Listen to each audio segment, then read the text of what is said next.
Ciao e benvenute e benvenuti su Green Tech Tales. Io sono Valeria, sono una sviluppatrice ma anche public speaker, vado alle conferenze a parlare di sostenibilità e di impatto ambientale del mondo tech. Qui su Green Tech Tales vi porto delle notizie, delle risorse, dei risultati di ricerche scientifiche e da qui partiamo per capire dove siamo nel mondo tech quando si parla di sostenibilità e di impatto ambientale. E oggi con la prima notizia vi porto in un continente di cui penso non abbiamo nemmeno mai parlato, sicuramente nessuna notizia ci arrivava da questo continente e infatti oggi parliamo dell'Africa. Nello specifico oggi vi porto la missione, diciamo, di questa startup, di una agritech startup chiamata DigiCow, una startup keniota che sostanzialmente ha l'obiettivo di supportare il settore agricolo e quello dell'allevamento nelle aree più rurali del Kenya per il momento attraverso la digitalizzazione e un continuo supporto di tecnici e anche veterinari che possono supportare i contadini nel loro lavoro. Fino all'arrivo di questa startup, quell'attività chiamata assistenza tecnica agricola, che sostanzialmente è un concetto che permette di descrivere quell'attività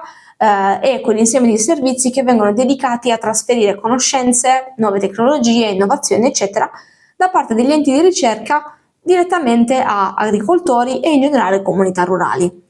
Quindi fino a prima di quest'app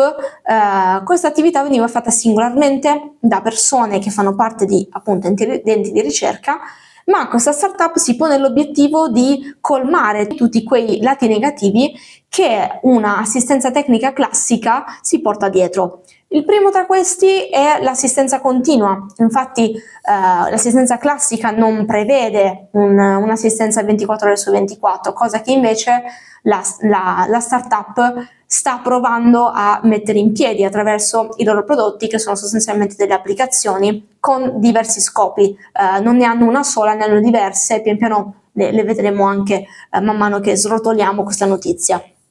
Quindi sicuramente uno dei problemi dell'assistenza classica è quella dell'inconsistenza nell'accesso di questi servizi stessi. Eventuali aggiornamenti sono praticamente limitati ad alcune volte all'interno di un anno e tante altre problematiche. La strategia che questa startup di DigiCow ha adottato consiste nell'invio di brevi registrazioni audio che sono sostanzialmente delle vere e proprie lezioni per gli agricoltori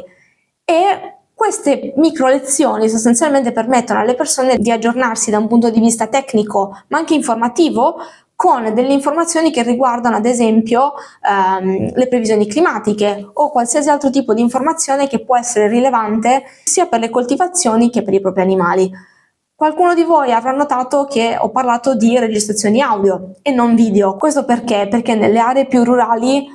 fruire dei contenuti video significa dover trasferire molti più dati, quindi diventa un pochino più complicato a livello strutturale e gli audio si prestano molto bene alla condivisione di contenuti quando abbiamo ad esempio poca banda da trasferire. Un altro modo che hanno per condividere le informazioni è quello dell'utilizzo degli SMS, quindi dei semplicissimi SMS, mentre per quanto riguarda gli audio vengono fruiti attraverso le applicazioni che abbiamo detto prima. Ma per tutte quelle persone che non hanno uno smartphone o che non sono pratiche della tecnologia, cosa succede? Hanno pensato anche a queste persone perché uno degli obiettivi di questa startup è anche permettere di avere una digitalizzazione molto più inclusiva e accessibile. A tal proposito, appunto, una delle loro applicazioni non viene utilizzata dai contadini, ma viene utilizzata soprattutto per le attività di monitoraggio da parte di tecnici, come ad esempio i veterinari, che diciamo per conto dei contadini vanno ad annotare e a monitorare tutte quelle informazioni che possono essere rilevanti per gli animali. In questo modo non ci si perde nessuna informazione e i contadini possono proseguire nel loro lavoro fruendo delle informazioni che vengono gestite dai tecnici. Tra i pilastri di questa startup non c'è solo la condivisione di contenuti e di informazioni, quindi qualcosa legato alla formazione e divulgazione, ma c'è anche quella di diffondere la cultura dell'educazione e dell'istruzione continua, nonché la condivisione di best practice che possono aiutare a lungo termine. Per fare questo però si sono posti una domanda iniziale, ovvero come facciamo a rendere più familiare la tecnologia, più familiare il digitale a delle persone che il digitale non è che lo mastichino proprio tantissimo. Il loro approccio è stato quello di prendere, idea dall'approccio classico, quindi andare fisicamente in queste comunità e raccontare quella che è la loro missione, quello che può fornire a livello di supporto i loro prodotti e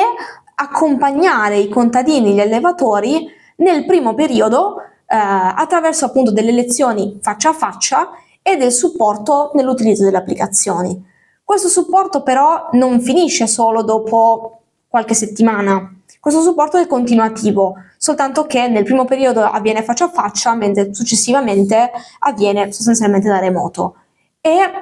questo è molto importante perché guadagnare la fiducia nella digitalizzazione, negli strumenti digitali da parte di persone che di digitale masticano poco, come dicevamo prima, è molto difficile e questo permetterebbe anche di colmare il digital divide, quindi permettere a più persone possibile di imparare ad utilizzare gli strumenti digitali per quella che è la loro quotidianità. Ma sicuramente vi starete chiedendo cosa c'entra con la sostenibilità. Adesso lo vediamo. Per contesto partiamo un attimo un pochino più indietro. L'Africa è un continente estremamente grande. Se lo paragoniamo ad esempio agli Stati Uniti, l'Africa copre una superficie che è 3 volte più grande degli Stati Uniti, ma anche qui per contesto l'Africa è responsabile di meno del 6% dell'utilizzo energetico globale e di poco meno del 3% delle emissioni di CO2 globali. Questo vuol dire che il settore tecnologico da solo emette più CO2 dell'Africa, di un continente, quindi cominciamo un attimo a mettere dei puntini sulle i che ci fanno vedere che in realtà non tutti i paesi contribuiscono allo stesso modo, ma poi comunque devono adattarsi al cambiamento climatico. La missione di questa startup, come dicevamo prima, è sicuramente aiutare i contadini, ma anche quello di sostenere delle pratiche più sostenibili. Attraverso la digitalizzazione e strumenti di predizione, ma anche assistenza tecnica, si possono raggiungere delle situazioni più sostenibili. Questo perché in primis l'assistenza tecnica che fornisce questa startup al netto degli spostamenti fisici una tantum in realtà permette di ridurre sicuramente le emissioni legate al trasporto, non solo, anche eliminare tutta la documentazione che deve essere stampata e la condivisione di pratiche che siano un pochino più aggiornate, un po' più legate e che prendano in considerazione i cambiamenti climatici. Tra queste sicuramente ci sono delle indicazioni legate all'utilizzo e all'applicazione di tecniche di agricoltura conservativa che permettono di avere una maggiore efficienza nell'utilizzo di acqua, ma anche quella di adottare delle colture che siano più resistenti alla siccità. Non solo, a causa del cambiamento climatico che non solo include l'aumento delle temperature medie globali, ma anche l'aumento di situazioni estreme come precipitazioni improvvise, periodi prolungati di siccità e quant'altro, vengono fornite anche qui delle strategie che permettono di adattarsi a queste situazioni, quindi suggerimenti per poter tutelare il terreno, ma anche poterlo gestire diversamente e renderlo fertile per periodi prolungati. Tra le loro app alcune forniscono anche degli strumenti di tracciamento della resa del latte, ad esempio per gli animali, ma anche monitoraggio della salute di questi ultimi. Questo è estremamente importante perché permette sia ai contadini sia ai trainer di riconoscere eventuali problematiche prima possibile e quindi poterle risolverle allo stesso tempo e stabilire delle soluzioni che possano essere adattate a quelle che sono le realtà del singolo contadino. Non tutti hanno le stesse esigenze e quindi permette anche una maggiore flessibilità e una maggiore sostenibilità nel tempo. Quindi per concludere, lo dicevamo anche prima, il cambiamento climatico non guarda in faccia a nessuno e soprattutto non ci presenta il conto in base a quante emissioni emettiamo in un anno, ma ci sono dei paesi del mondo che contribuiscono in maniera abbastanza irrisoria rispetto ad altri che comunque devono tirarsi sulle maniche e adattarsi o adattare le loro quotidianità a quelle che sono le conseguenze del cambiamento climatico, che dicevamo prima non essere solo l'aumento delle temperature, ma anche eventi estremi. La digitalizzazione, le tecnologie predittive, tanti altri strumenti che la tecnologia può permetterci di utilizzare tutti i giorni, in questo senso possono sicuramente dare una mano. In tema agricolo, le coltivazioni andranno sicuramente adattate alle condizioni climatiche estreme,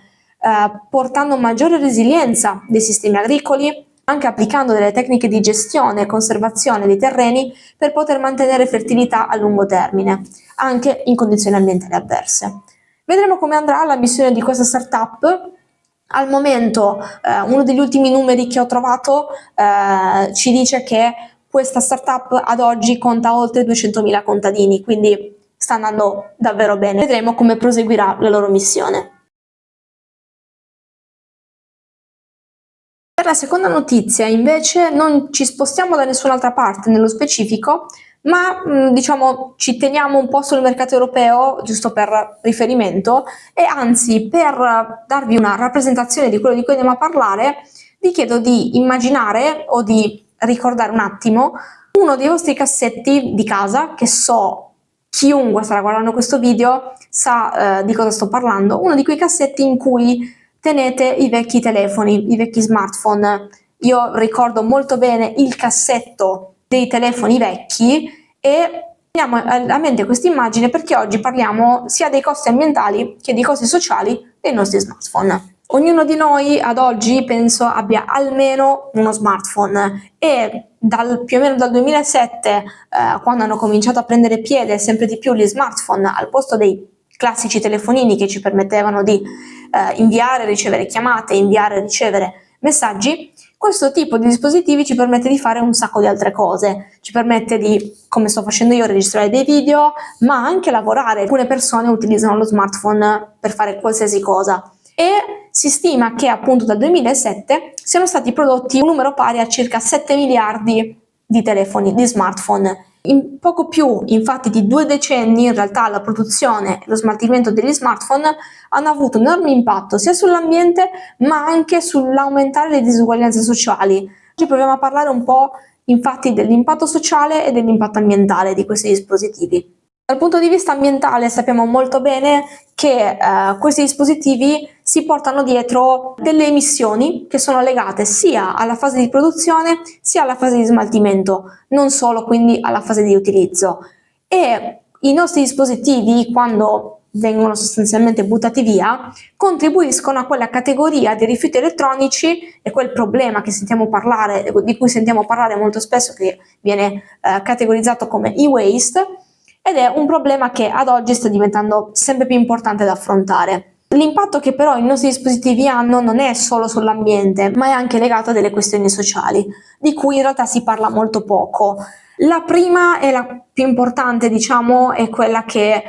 qualcuno da qualche parte nel nostro pianeta, tendenzialmente nei paesi meno sviluppati, si ritrova a lavorare in situazioni non sicure e di sfruttamento per poter estrarre minerali o risorse comunque necessarie alla produzione di componenti degli smartphone che noi utilizziamo non solo per lavorare ma anche per intrattenimento. Ora, come sempre su questo canale parliamo degli impatti che la tecnologia ha e di che cosa possiamo fare per ridurre questi impatti, ma per poter fare questo dobbiamo prima renderci conto di quali sono i problemi e di quali sono questi impatti negativi. Quindi il focus non è mai demonizzare la tecnologia o qualsiasi dispositivo elettronico, perché non avrebbe alcun senso, ma provare a capire in che modo possiamo utilizzarli al meglio e diciamo in un modo anche un pochino più consapevole. Quindi partiamo un attimo da quello che è il costo umano e cerchiamo di capire di cosa si tratta, di cosa si parla. Nella maggior parte dei casi, abbiamo detto prima,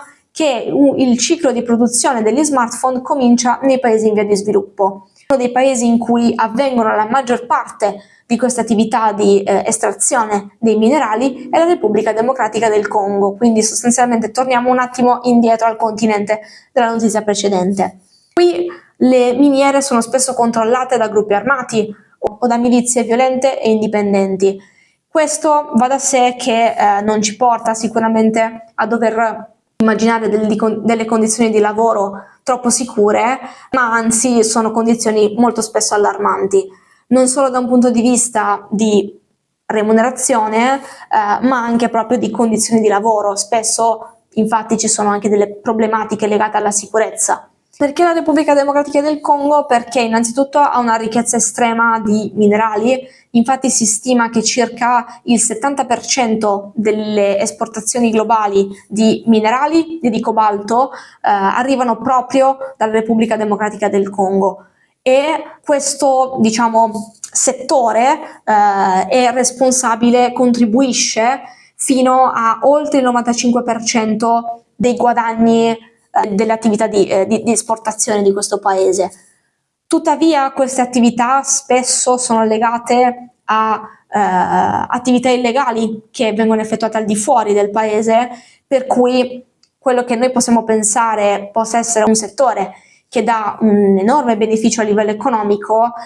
in realtà il maggiore beneficio economico non ce l'ha il paese stesso, ma altre persone, e coloro che sono impattati più negativamente per le condizioni di lavoro in realtà sono le stesse persone che poi non assistono sostanzialmente ad un miglioramento delle loro vite. Dal punto di vista ambientale, invece, l'abbiamo accennato già prima, abbiamo sicuramente da considerare le emissioni legate alla produzione, ma anche allo smaltimento di questi dispositivi, ma una parentesi che voglio affrontare legata al costo ambientale degli smartphone è quello di un concetto a cui siamo molto familiari, ovvero il concetto di obsolescenza programmata, cioè il fatto che i nostri dispositivi durano molto spesso 1, 2, 3 anni,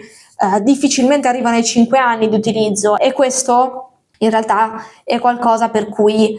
si sta già smuovendo qualcosa, soprattutto in Europa. Ne abbiamo parlato in uno dei video precedenti in cui abbiamo parlato della regolamentazione dell'ecodesign e dell'etichettatura energetica, e il problema principale qual è? È il fatto che c'è un mercato in cui i consumatori vogliono dei dispositivi che siano sempre nuovi, più veloci e migliori, e dall'altra parte ci sono i produttori che ascoltano molto bene questa necessità, per cui la produzione così alta di dispositivi non è un problema per loro, lo è per qualcun altro. E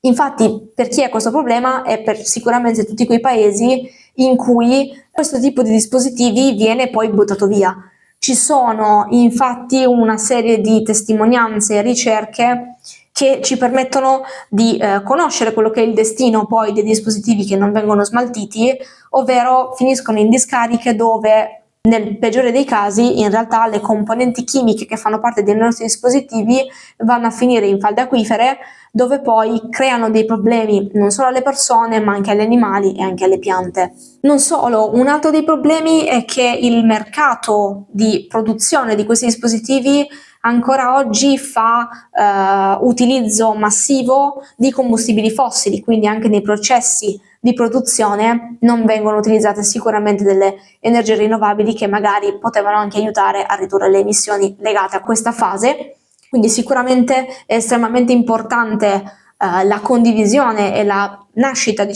regolamentazioni che permettano di regolamentare queste fasi e di dare dei limiti e delle indicazioni che tengano conto sia dell'impatto ambientale sia dell'impatto sociale. Da questo punto di vista, regolamentazioni come quella dell'ecodesign e dell'etichettatura energetica sono sicuramente un inizio, rappresentano un passo avanti rispetto alla situazione attuale, e da una parte costringerebbero i produttori non solo a fare un po' più di attenzione nelle fasi di produzione, perché devono assicurarsi che i dispositivi abbiano una certa durata, ma essere anche un pochino più trasparenti rispetto a prima dell'attivazione di questa regolamentazione. Quindi da una parte potrebbe portare a rallentare la produzione e quantomeno a dedicare un po' più tempo al singolo dispositivo, dall'altra parte renderà sicuramente i consumatori più informati dei prodotti che andranno ad acquistare. Io per oggi ho finito e spero che le due notizie di cui abbiamo parlato vi siano piaciute. Se le avete trovate interessanti, mi raccomando, mettete un like, condividete, campanellina e mandate il video ad amici, parenti e vicini di casa.